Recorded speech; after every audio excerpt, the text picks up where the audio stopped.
Hey guys, Matt here. And Jarrad. Doing a review today of Dragon Age 2, a game developed by Bioware and published by that evil corporation, Electronic Arts. Now, we've had some time to go through and play some of the game. Hopefully you want to hear our opinions, and because we're going to give them to you either way. So, just on the graphics side of things, Jarrad, what do you think of the game?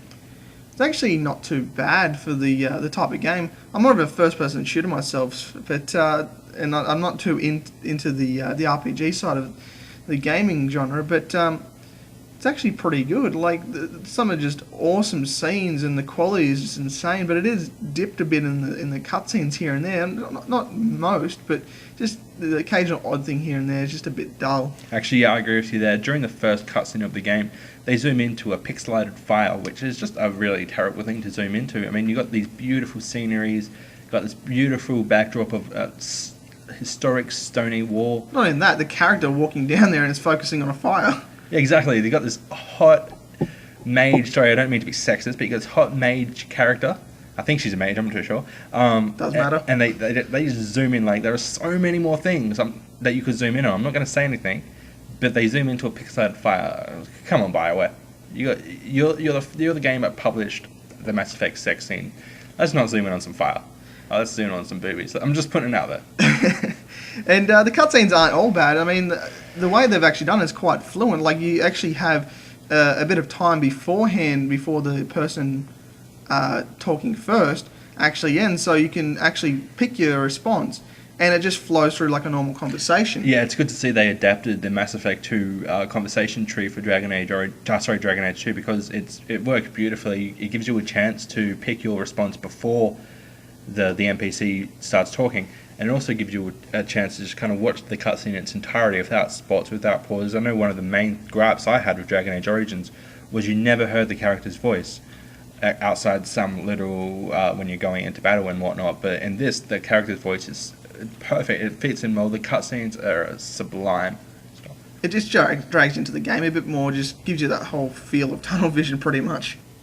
Now talking about the aesthetics of the game, we'll just move on to character customization, which is a really massive part for RPG games because it gets you involved in the game straight away. You get to pick what you look like, you get to pick what you want to, if you want facial hair or not. You can pick if you want your character to look like you and to resemble yourself in a digital way. It just drags into the game that much more. It makes it more enjoyable overall. And even if you want to put yourself in the game, you can create someone that looks like you.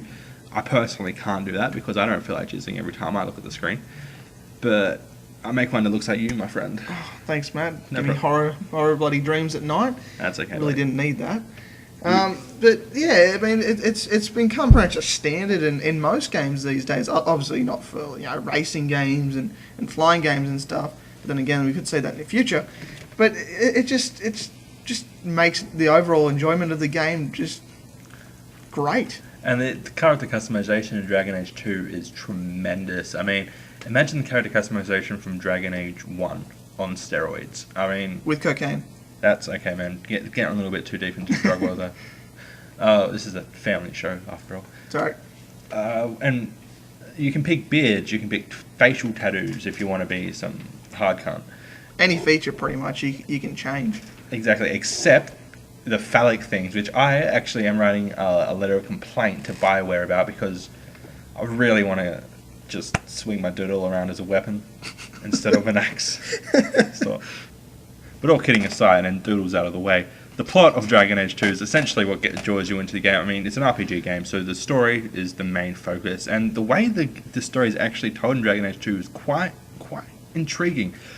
Not giving too much away, it's kind of told in a storybook sense. Someone is explaining to someone else what happened 10 years ago, I think. You haven't actually finished the game, but someone's explaining to someone else what happened 10 years ago now, and then you say, oh no, that's not what happened.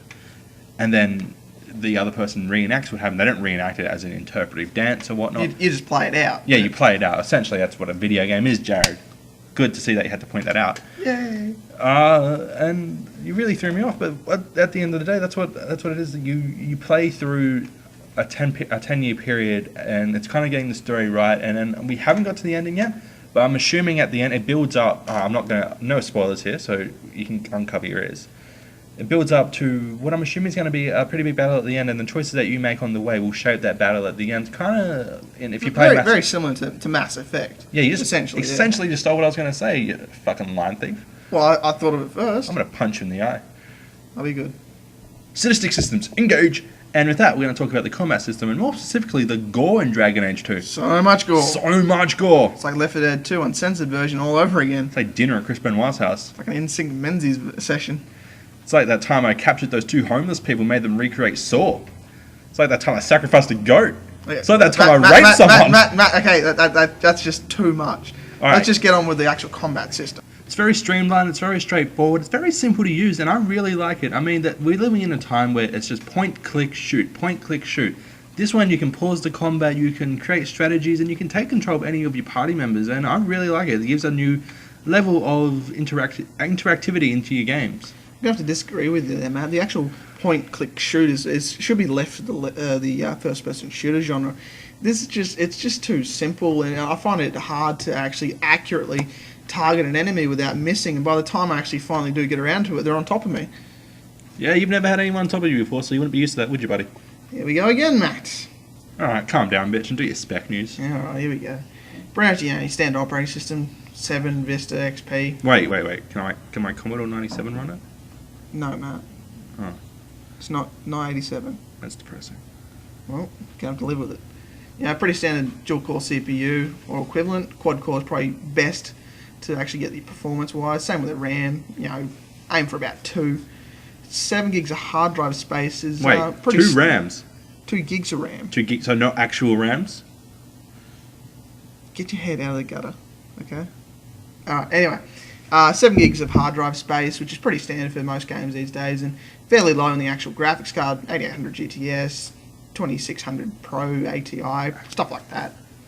Now the game comes out in Australia on the 10th, so I would recommend buying it. I'm going to give it an 8.5 out of 10. Now it's not going to get a perfect score for me purely because I've been so diluted by Mass Effect 2 with RPGs that to live up to a good RPG you need to be the same level as Mass Effect 2.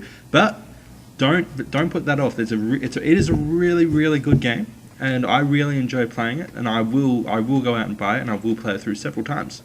I'm not going to give it such a high score, but I'm not going to be a hater either, so I'm going to give it probably about a 7, maybe 7.5. Wasn't too bad, but not my cup of tea. What is your cup of tea? First-person shooters. Oh, so not like ginseng, or I don't drink much tea, so I can't really think of anything witty. Pretty much. Ah.